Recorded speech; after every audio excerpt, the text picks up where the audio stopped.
আসসালামু আলাইকুম। ফাল্গুনী টিভির সংবাদে সবাইকে আমন্ত্রণ জানাচ্ছি আমি সামান থালি। প্রথমেই রয়েছে সংবাদ শিরোনাম। করোনার এই কঠিন পরিস্থিতিতে সবাইকে জনগণের জন্য রাজনীতি করার আহ্বান জানিয়েছেন ওবায়দুল কাদের। করোনা ভাইরাসে দেশে গত 24 ঘন্টায় 237 জনের মৃত্যু, নতুন শনাক্ত 16,230 জন। এবং ইসরায়েলের গুপ্তচর সংস্থা মোসাদের এজেন্টরা গ্রেফতার, বিপুল পরিমাণ অস্ত্র গোলাবারুদ উদ্ধার। শুনছিলেন শিরোনাম, এবার বিস্তারিত। আওয়ামী লীগের সাধারণ সম্পাদক ওবায়দুল কাদের বলেছেন, জীবন রক্ষা না পেলে জীবিকা দিয়ে কি হবে। অনেকে লকডাউন শিথিলের কথা বললেও এমন সংকটকালে জীবনের সুরক্ষাকেই অগ্রাধিকার দিতে হবে। তাই মনে রাখতে হবে, কারো কারো অবহেলায় পরিস্থিতি ক্রমে অবনতির দিকে যাচ্ছে। এ অবস্থা চলমান থাকলে অনাকাঙ্ক্ষিত বিপর্যয়ের পরিস্থিতি তৈরি হতে পারে। বুধবার নিজ বাসভবনে ভার্চুয়াল এক সংবাদ সম্মেলনে এসব কথা বলেন তিনি। করোনার এই কঠিন পরিস্থিতিতে সবাইকে জনগণের জন্য রাজনীতি করার আহ্বান জানিয়েছেন আওয়ামী লীগের সাধারণ সম্পাদক ওবায়দুল কাদের। তিনি বলেছেন, সংক্রমণ রোধে নিজ নিজ অবস্থান থেকে দলমত নির্বিশেষে সচেতনতা তৈরির পাশাপাশি সরকারকে সহযোগিতা করতে হবে। ওবায়দুল কাদের বলেন, বাংলাদেশের করোনায় মৃত্যুর হার প্রতিবেশী দেশ ভারতের চেয়ে বেশি।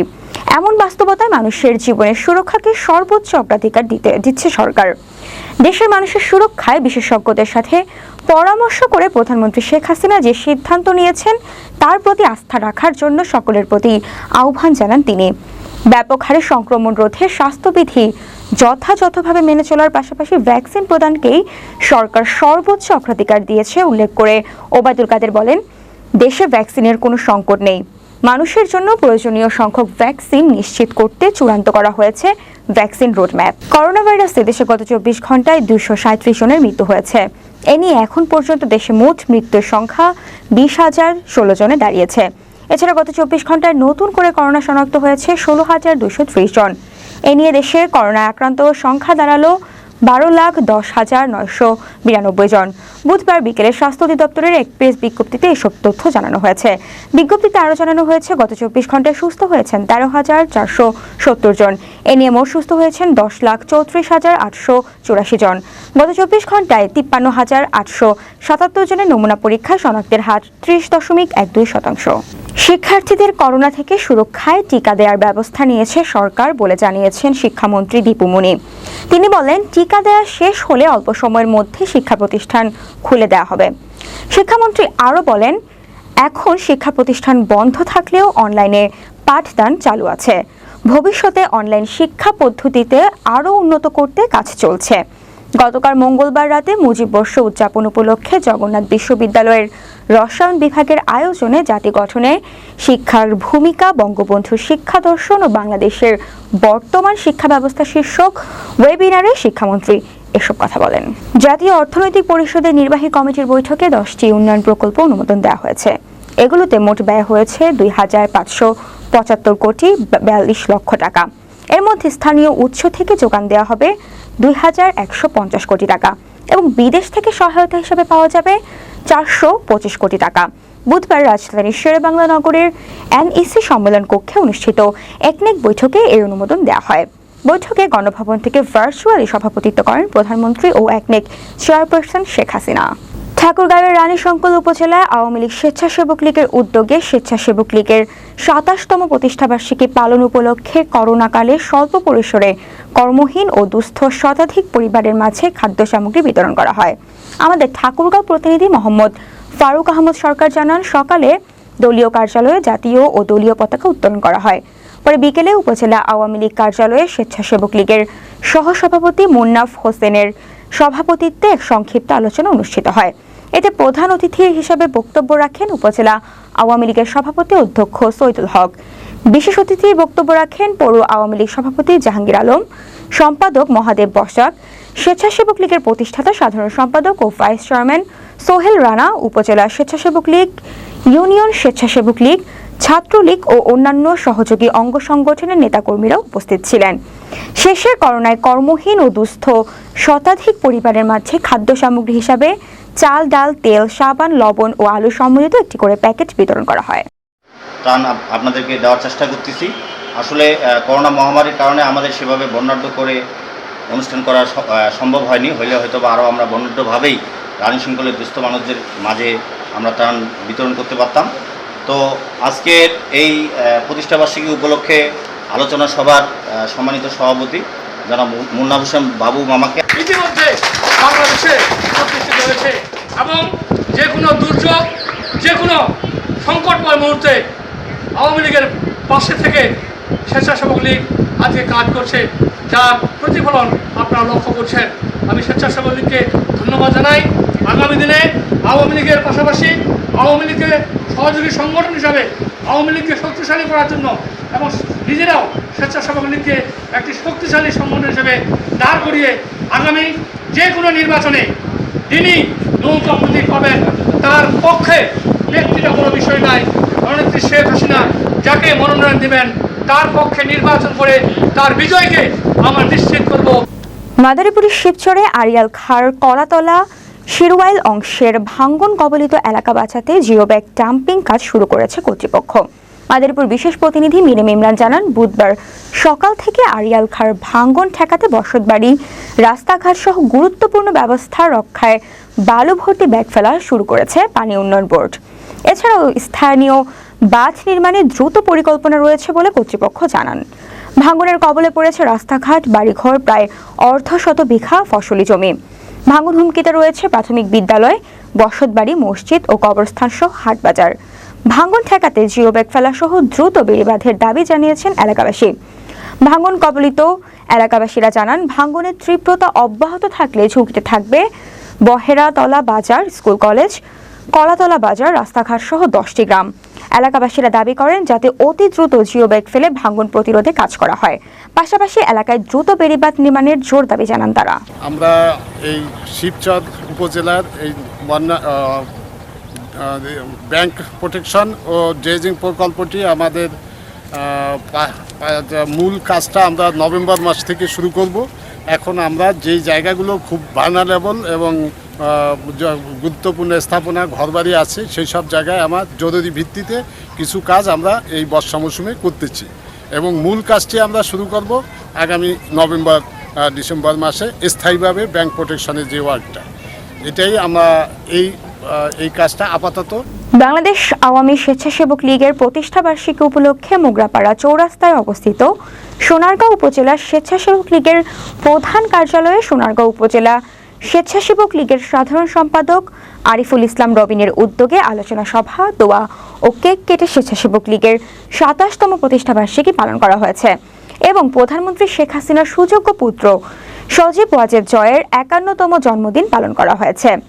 সোনারগাঁও প্রতিনিধি কামাল উদ্দিন ভূঁইয়া জানান, সোনারগাঁও উপজেলা স্বেচ্ছাসেবক লীগের ত্রাণ ও দুর্যোগ বিষয়ক সাধারণ সম্পাদক খোরশেদ আলমের সঞ্চালনায় এ সময় উপস্থিত ছিলেন সোনারগাঁও উপজেলা স্বেচ্ছাসেবক লীগের সহ সভাপতি আবুল হোসেন, যুগ্ম সম্পাদক নজরুল ইসলাম, সাংগঠনিক সম্পাদক রফিকুল ইসলাম মিয়া, মহিলা বিষয়ক সম্পাদক ঝর্ণা আক্তার সহ স্বেচ্ছাসেবক লীগের বিভিন্ন পর্যায়ের নেতাকর্মীরা। আপনারা জানেন জননেত্রী শেখ হাসিনা 1994 সালে 27শে জুলাই বাংলাদেশ আওয়ামী স্বেচ্ছাসেবক লীগ প্রতিষ্ঠিত করেন। তখন জননেত্রী শেখ হাসিনা চিন্তা করেছিলেন স্বেচ্ছাসেবীদের মাধ্যমে বাংলাদেশটাকে এগিয়ে নেওয়ার জন্য। সেই লক্ষ্যে আমরা এগিয়ে যাচ্ছি। আপনারা দোয়া করবেন ভবিষ্যতেও আমরা যাতে এভাবে পথ চলতে পারি। আপনারা জানেন সোনারগাঁও আওয়ামী স্বেচ্ছাসেবক লীগ জননেতা আব্দুল কায়সারের নেতৃত্বেই আমরা পথ চলছি। গাইবান্ধার সাদুল্লাপুর উপজেলায় বৈশ্বিক মহামারী করোনা দুর্যোগে জাতীয় পার্টির নেতাকর্মীদের মাঝে মানবিক আর্থিক সহায়তা নিয়ে দাঁড়ালেন জেলা পরিষদ চেয়ারম্যান ও জাতীয় পার্টির ভাইস চেয়ারম্যান মোহাম্মদ আতাউর রহমান আতা। গাইবান্ধার সাদুল্লাপুর প্রতিনিধি মোহাম্মদ শহীদুল ইসলাম শাহিন জানান, উপজেলার 11টি ইউনিয়নের অবহেলিত বঞ্চিত জাতীয় পার্টির নেতাদের হাতে নগদ অর্থ ও মাস্ক তুলে দেওয়া হয়েছে। উপজেলা জাতীয় পার্টির সভাপতি ও সাবেক উপজেলা চেয়ারম্যান আজিজুল ইসলাম বিএসসির সভাপতি তার নিজ বাড়িতে এক আলোচনা সভায় অনুষ্ঠিত হয়। উপজেলা জাতীয় পার্টির প্রচার সম্পাদক মোস্তাফিজুর রহমান রঞ্জুর সঞ্চালনায় প্রধান অতিথির বক্তব্য রাখেন জেলা পরিষদ চেয়ারম্যান আতাউর রহমান আতা। এটা সাদুল্লাপুরের মানুষ চিরদিন এটাকে মনে রাখবে যে দুঃসময় আমাদের পাশে আসি উনি তারা ছিলেন। আপনাদের যেমন কষ্ট রয়েছে মনের মধ্যে, আমারও অনেক কষ্ট রয়েছে। সারা বাংলাদেশে দাবি করে আমি জাতীয় পার্টির একমাত্র চেয়ারম্যান। 61 জন চেয়ারম্যানের মধ্যে একটাই চেয়ারম্যান, সেটা জাতীয় পার্টি, সেটা আপনাদের চেয়ারম্যান। আজকে আপনারা অতীত যদি আমি বলতে চাই, আমি যখন নির্বাচনে সরকারি সহায়তা ব্যবস্থাপনায় ডিজিটাল পদ্ধতির অনন্য মডেল পরিবার পরিচিতি কার্ড গোপালগঞ্জ মডেল এর উদ্ভাবনের জন্য জাতীয় পর্যায়ে ব্যক্তিগত শ্রেণীতে জনপ্রশাসন পদক পেয়েছেন গোপালগঞ্জের জেলা প্রশাসক শাহিদা সুলতানা। গোপালগঞ্জ প্রতিনিধি মুনির মোল্লা জানান, জেলা প্রশাসকের কনফারেন্স রুমে আয়োজিত এক প্রেস কনফারেন্সে সকলকে এ বিষয়ে অবহিত করেন। ঢাকায় ওসমানী মিলনায়তনে প্রধানমন্ত্রীর পক্ষের মুক্তিযুদ্ধ বিষয়ক মন্ত্রী আ.ক.ম মোজাম্মেল হকের কাছ থেকে তিনি এ পদক গ্রহণ করেন। প্রেস কনফারেন্সে জেলা প্রশাসক শাহিদা সুলতানা বলেন, পরিবার পরিচিতি কার্ডে থাকবে বহুমুখী ব্যবহার। এই কার্ড দিয়ে সরকারি সকল সহায়তা প্রদান করা যাবে। জেলার কোনো পরিবারই পরিবার পরিচিতি কার্ডের সুবিধা থেকে বঞ্চিত হবে না। এ সময় অতিরিক্ত জেলা প্রশাসক মোহাম্মদ ইলিয়াসুর রহমান, অতিরিক্ত জেলা প্রশাসক মোহাম্মদ উসমান গনি সহ জেলার ঊর্ধ্বতন কর্মকর্তারা ও সাংবাদিকগণ উপস্থিত ছিলেন। বাংলাবাজার শিমুলিয়া নৌরুটে কঠোর লকডাউনের 6ষ্ঠ দিনে বুধবারও ফেরিতে শত শত যাত্রী পারাপার হচ্ছে। মাদারীপুর বিশেষ প্রতিনিধি মিরেম ইমরান জানান, দক্ষিণ পশ্চিমাঞ্চলের শত শত যাত্রীরা সকাল থেকে ঢাকার উদ্দেশ্যে বাংলাবাজার ঘাটে আসেন। বুধবার সকালের দিকে প্রাইভেট কার, মাইক্রোবাস সহ অন্যান্য যানবাহন ফেরিতে পার করা হচ্ছে। দুপুরের দিকে পণ্যবাহী ট্রাক, অ্যাম্বুলেন্স, কাভার্ড ভ্যান পার হতে দেখা গেছে। লকডাউনের কারণে লঞ্চ সহ যাত্রী পরিষেবা নৌযান বন্ধ থাকায় জরুরি পারাপারের জন্য চালু থাকা ফেরিতেই ভিড় করছেন সাধারণ মানুষ। বাংলাবাজার ঘাট ম্যানেজার সালাউদ্দিন মিয়া জানান, লকডাউনের সব ধরনের নৌযান চলাচল বন্ধ রয়েছে, তবে জরুরি পরিবহন পারাপারে 7টি ফেরি চালু রাখা হয়েছে। এবারে আন্তর্জাতিক সংবাদ।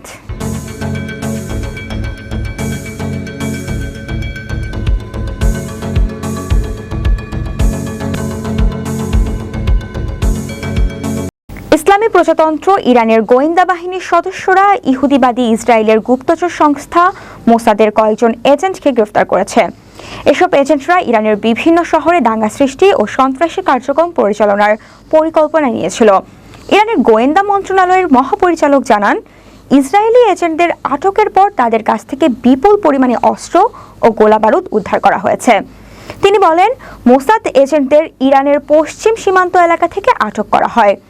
এই এলাকায় ইরানের গোয়েন্দা সংস্থা ও নিরাপত্তা বাহিনীর নজরদারি ছিল, তবে ঠিক কোথা থেকে এবং কতজনকে আটক করা হয়েছে তার সঠিক সংখ্যা জানাননি ইরানের গোয়েন্দা মন্ত্রণালয়ের এই কর্মকর্তা।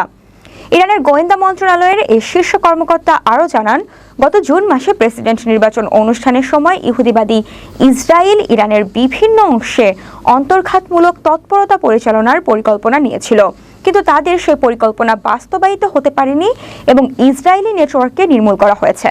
এবারে খেলার সংবাদ।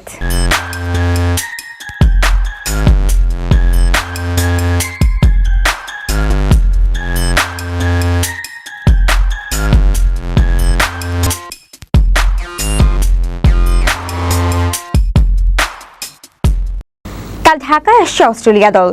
বৃহস্পতিবার বিকেলে ক্যারিবিয়ান দ্বীপপুঞ্জ থেকে চার্টার বিমানে ঢাকায় আসছে অস্ট্রেলিয়া। ইনজুরিতে পড়ায় প্রথম টি-20তে খেলার সম্ভাবনা কম অজি পেসার রাইলি মেরেডিথের। বাড়তি সতর্কতার জন্য একজন সংক্রামক রোগ বিশেষজ্ঞ সাথে নিয়ে আসছে সফরকারীরা। এদিকে সফল জিম্বাবুয়ে সফর শেষ করে বৃহস্পতিবার সকালে ঢাকায় পৌঁছানোর কথা টাইগারদের। বিমানবন্দরে নেমে সরাসরি টিম হোটেলে চলে যেতে হবে টি-20 স্কোয়াডে থাকা সব ক্রিকেটার, কোচিং স্টাফ ও দলের অন্যান্য সদস্যদের। করোনা থেকে বাঁচার জন্য সরকারি সকল নির্দেশনা মেনে চলুন। ঘন ঘন সাবান পানি দিয়ে হাত ধুতে হবে এবং ঘর থেকে বের হলে অবশ্যই মাস্ক পরতে হবে। ফাল্গুনী টিভির নিয়মিত আয়োজন নজর রাখতে ভিজিট করুন www.falgunitv.news। এছাড়া ফেসবুকে ভিজিট করুন facebook.com/falgunitv24news এবং ইউটিউবে দেখুন ফাল্গুনী টিভি 24 এই ঠিকানায়। শেষ করছি ফাল্গুনী টিভি সংবাদ, তবে যাবার আগে শিরোনামগুলো জানিয়ে দিচ্ছি আরও একবার। করোনার এই কঠিন পরিস্থিতিতে সবাইকে জনগণের জন্য রাজনীতি করার আহ্বান জানিয়েছেন ওবায়দুল কাদের। করোনা ভাইরাসে দেশে গত 24 ঘন্টায় 237 জনের মৃত্যু, নতুন শনাক্ত 16,230 জন। এবং ইসরায়েলের গুপ্তচর সংস্থা মোসাদের এজেন্টরা গ্রেফতার, বিপুল পরিমাণ অস্ত্র গোলাবারুদ উদ্ধার। এ ছিল এখনকার আয়োজন। এতক্ষণ সঙ্গে থাকার জন্য ধন্যবাদ সবাইকে।